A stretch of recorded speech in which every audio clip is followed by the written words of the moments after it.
Okay, here's a little bit on the geometry of complex numbers, which I think is super interesting, although maybe it's not something that you need for section 3.1 from OpenStax PreCalculus, so I'll include it as bonus material. So what I'm doing here is I'm picking two complex numbers, 4 plus 3i and negative 1 plus 2i. So 4 plus 3i, if I were to graph it, maybe you remember from this chapter, would show up right here. Right, the real part is 4, the imaginary part is 3. 4 plus 3i would be right here, and since I'm calling that thing v, I'll label that with the v. And negative 1 plus 2i, by the same logic, the real part is negative 1, the imaginary part is positive 2, so my vector u would go right here. And maybe I should have color-coded those a little bit better, although I'm probably going to run out of colors at some point. I'm going to call this guy u and this guy v. And so those are those 2 points. It turns out that you can figure out u plus v, u minus v, u times v, and u divided by v without doing any of the algebra that we did in this section. That just from looking at the graph, we can figure out all that stuff. And maybe addition and subtraction isn't that interesting, but multiplication and division is super interesting. But first, let me show you addition and subtraction. For addition and subtraction, all you gotta do is think about these like vectors. Vectors just mean little arrows here. So instead of just this point, really it's this distance here from 0, 0 to this guy. It's that line. And the vector v would be this guy right here. And the way you add vectors, maybe you've seen this from like a physics class, maybe you haven't, is you just do one of them and then the other. The hell do you mean by that? If I wanted to figure out, I don't know, maybe in green here, what is u plus v, all I got to do is first do my u vector, that takes me here, and then do my v vector. Take this thing in red right here, except start it right here. So this thing in red, I went up by 3 and to the right by 4, right? That was this vector. So if from this point right here, I go up by 3 and to the right by 4, I'd end up right here, if I counted right. So this guy right here, this thing in green, maybe that should be in red. I'm being way too picky about my colors. But really I can draw this vector in red, v, starting it right here. And that would take me to this point. And what that does is it defines a new vector. This guy right here.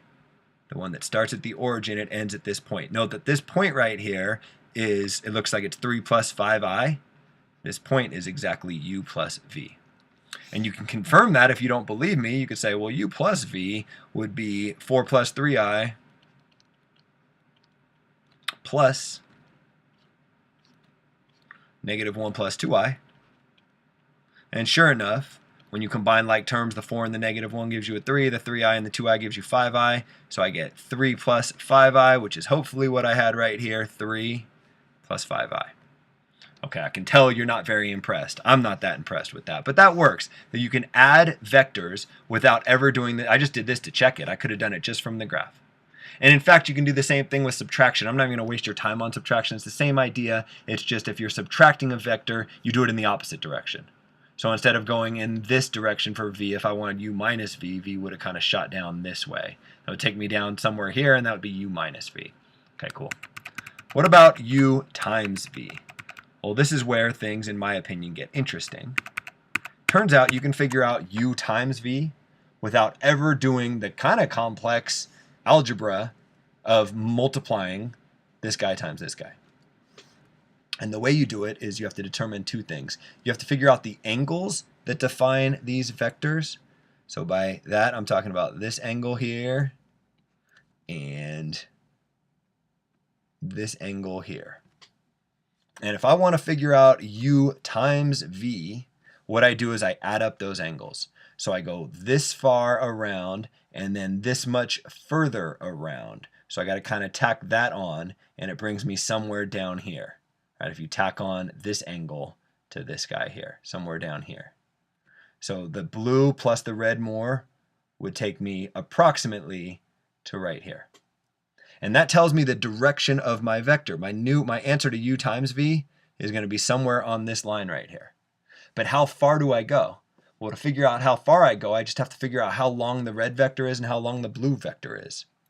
And it turns out that's not that bad. Those are what are called the magnitudes of the vector. This vector right here has a magnitude of 5. The reason I know that's true is I have this right triangle here, and this is 3, and this is 4. And so the hypotenuse I can figure out, 3 squared plus 4 squared equals something squared. That something is 5. 3, 4, 5 right triangle. Maybe that's something you've heard of before. So the magnitude of v is 5. What about the magnitude of u? Well, u, I can do the same thing. I can make this triangle here. Now it doesn't work out quite as nicely because my graph wasn't big enough. But this is 1 and this is 2. 1 squared plus 2 squared is 5. So the hypotenuse must be the square root of 5 in order for a squared plus b squared to be equal to c squared. And so because the magnitude of the blue vector is the square root of 5, and the magnitude of the red vector, and actually there's notation for this, the magnitude of the u vector is the square root of 5, and the magnitude of the v vector is exactly 5. What that tells me is that the magnitude of u times v would be equal to 5 times the square root of 5. So all I got to figure out is what is 5 times the square root of 5. We can't figure that out exactly, but we can get a decimal approximation. You plug it into a calculator, and you'll get that that's about 11.8. So no, that's not true, 11.18, so 11.2. So what that means is if you follow this green line here for a distance of 11.2, and you had this angle measured exactly, which you could do if you knew these angles, which you have pictured here, then you could figure out exactly what u times v is. Let me show you how this works out. U times v is 4 plus 3i times negative 1 plus 2i, which if I FOIL things out, 4 times negative 1 gives me negative 4, 4 times 2i gives me 8i, 3i times negative 1 gives me negative 3i, 3i times 2i gives me 6i squared, and so I get, did I do all those right? I shouldn't be asking you that.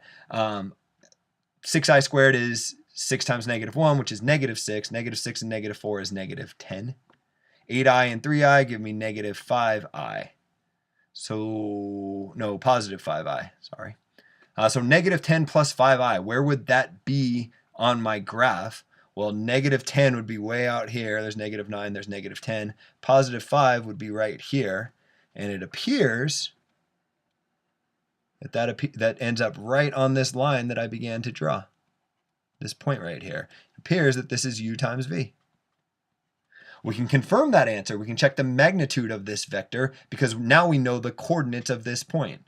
This point right here was at its negative 10 plus 5i. So what that means is this distance right here is 5, and this distance right here is 10. And so I can figure out this diagonal distance. A squared plus b squared has to equal c squared. So this squared is 100, this squared is 25. 100 plus 25 is 125. So this must be the square root of 125. Well, the square root of 125 is the square root of 5 times the square root of 25, aka square root of 5 times 5, which is exactly what we figured out it should be over here. So had we had precise instruments, we could have figured out this angle in green by just adding the angle in red and the angle in blue. It gives me the angle in green. And then gone along this vector a distance given by the magnitude of the product of the red and the blue vectors. So you can do all this multiplication geometrically, which is kind of crazy. It turns out you can also, just like addition gives you subtraction, multiplication gives you division. If I wanted to divide two vectors, I could change that into a division problem because, for example, u divided by v is the same as u times 1 over v. And 1 over v is a complex number because 1 over v is 1 divided by 4 plus 3i. And I can divide complex numbers by multiplying the numerator and the denominator by the conjugate of the denominator. And I get 4 minus 3i divided by, what do I get down here? 16 minus 9i squared, I get 25. I think if you FOIL this all out and cancel out all the terms. So what I get is 4 25ths plus 3 25ths I. So 1 over v equals this. So if you ever wanted to do u divided by v, you could figure out u divided by v from the graph because you could say that's really u times 1 over v. and 1 over v is this vector right here, and u times 1 over v I can figure out by plotting the points, adding the angles, and then multiplying the magnitudes. So there's a lot of geometry that goes in with these operations. It might be a little bit surprising, so I figured I'd make a video talking about it. So I'll end this here.